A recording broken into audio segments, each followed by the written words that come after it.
Okay friends, today we are going to do a draw along to create an adorable spring bunny. So I have this Choose a Bunny sheet and it's inspired by the artist Catherine Selbert. She makes the most adorable bunny drawings. So we are going to get to choose how we want our bunny to look. So there are 6 different choices on your paper. Now I'm going to walk you through drawing all 6 of these. So before you are drawing your bunnies, I want you to look at your Choose a Bunny sheet and decide what bunny it is that you want to choose. Now everybody is going to start with a circle for the head of their bunny.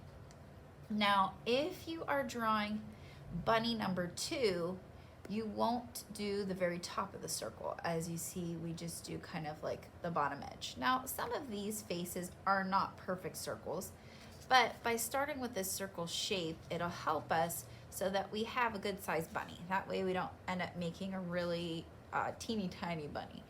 So you are going to be using some white paper and a tracer. I'm going to do mine on marker board so I can show you how to draw all 6.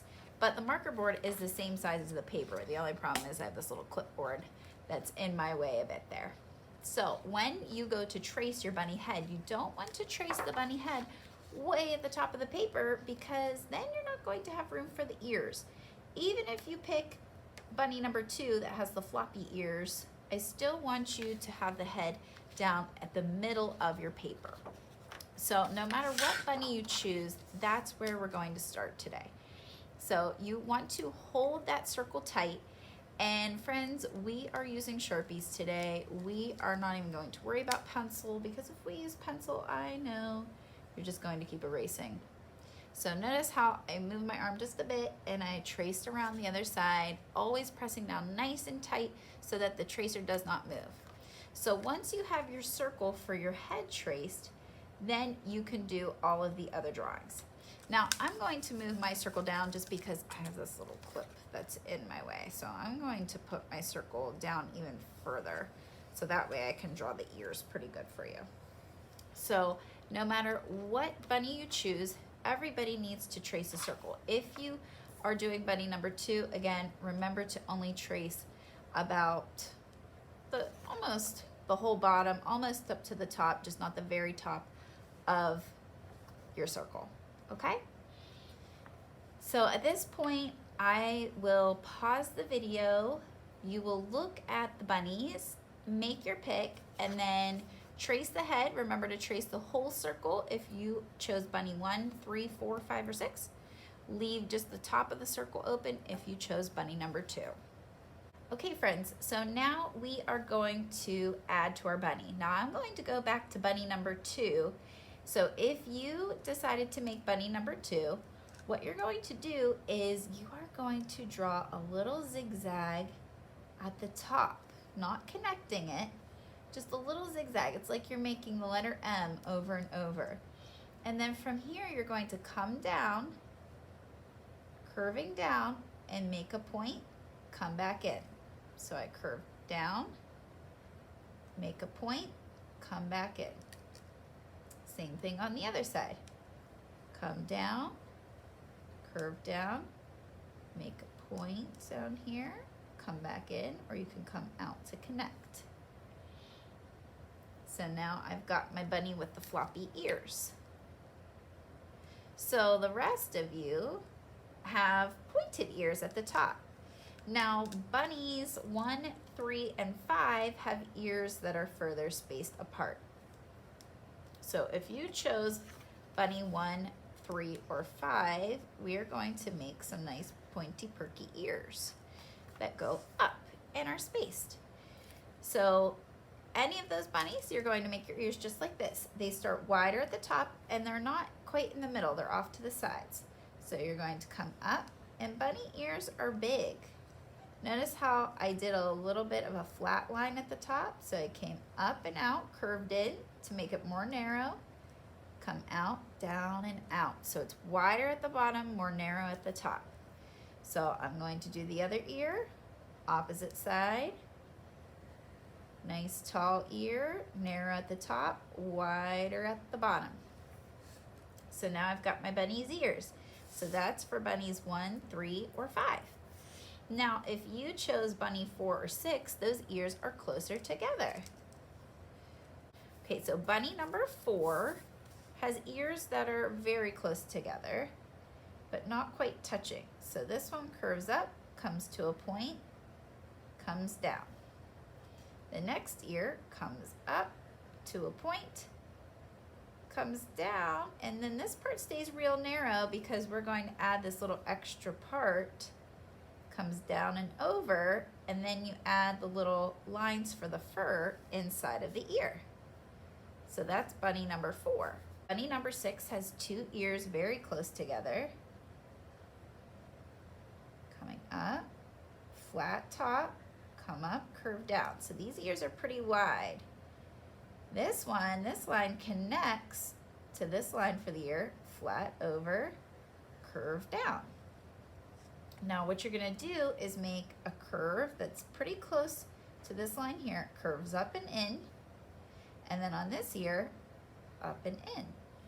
And then you add the little lines for the little hairs inside the bunny's ear. Okay, now I'm going to show you how to make your bunny's eyes. If you have bunnies 1, 2, or 5, you have some ovals that are off to the sides. The eyes are not close together really on any of these bunnies. So number 1, 2, and 5, all of the eyes are small ovals, and when you color it in, you want to leave a little white space for a reflection. So that could be for bunny 1, 2, or 5. Now, bunnies 3, 4, and 6 have these little lines. So bunny number 3 has a line that comes this way. Maybe not over that far. Let's go in a little bit more, kind of like right underneath the middle of the ears. And a line that curves that way. So this is about the top middle of the circle. So not up too high, not too low. And then the line curves out to make the circle, and then you'll color it in to make the reflection. So now I've got my bunny's eyes for number 3. It's about the same for number 6. Number 4, the eye's just a little bit closer to this side of the head, a little bit further in to make it look like the bunny's kind of looking to the left. So you would just scooch the eyes over just a bit. So now I am going to add some of the lines for my bunny's face if you are bunny number 1 or 5. So bunnies 1 and 5 have lines that come up close to the ears, curve down, and connect to the bottom. So you can make a line however you want to. Remember, you don't have to make these exactly look like the bunny you see. For example, maybe you really like bunny number 1's ears, but you like bunny number 2's face. That's something that you could do. Now for bunny number 2, his face has lines as well, but these lines start at the bottom, kind of underneath the middle of the eye, come up, and then make a little zigzag line in between the 2 eyes, and come down. And then bunny 3, 6, and 4 don't have any lines, so you could skip this step. Next is going to be the nose and mouth. We're gonna do that in one step. So bunny number 1 and 5, if that's you, so you should be listening for your number and knowing to follow along with me when you hear that number. Their nose is way far down. It's not too close to the eyes, not way up here. It's way far down, and it's like a stretched out letter V. A line that comes straight down, and then 2 lines that come down the opposite way, kind of like a stretched out letter A.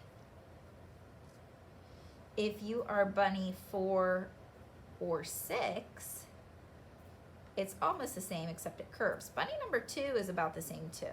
So if you have bunny number 2, it's just more of a curving line. And then it has those same lines that come down, and then he's got his little teeth. So it's like a letter U shape and then a line down the middle. And you can stretch these lines out a little bit more. So bunny 3 and 4 and 6 have more of a smiling curve.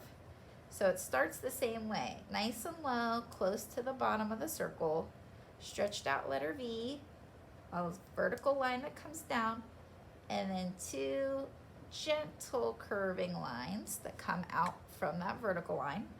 So if you're bunny 6 and 4, you're done. If you're bunny number 3, you might want to add another little curve that comes right underneath. Now from here, the only things that we haven't done were the whiskers. So you can see bunny number 1 doesn't have any whiskers. Bunny 2 has whiskers and little freckles. So if you wanted, you could add freckles and add some whiskers. You can add your whiskers however you want to. So you might even want to mix and match. Some of the bunnies have whiskers up top. Just don't overdo it. Don't make too many. So you decide how you would like to make the whiskers for your bunny. Again, you can mix and match, or you could just match your bunny to one specific number. So no matter which bunny you finish up with, you're going to go ahead and make 2 lines from the bottom of the circle. This is going to be for your bunny's body. So it's just going to look something like that, curving out and coming straight down to the bottom edge of your paper, which is another reason why we don't want to start with the head way too up high. We just want to see just a little bit of the bunny body. So once your bunny is finished, if you have any markings on your bunny, especially those of you who had those little lines of separation, if you wanted to add any like spots on your bunny's like ears, I wouldn't go too overboard. Don't make too many lines or spots. Or if you had those lines in the face, you might want to color your bunny with some different shades of brown, leaving some areas maybe white or tan. So we will be coloring in our bunny and then getting those all cut out and ready to put on our paintings next time.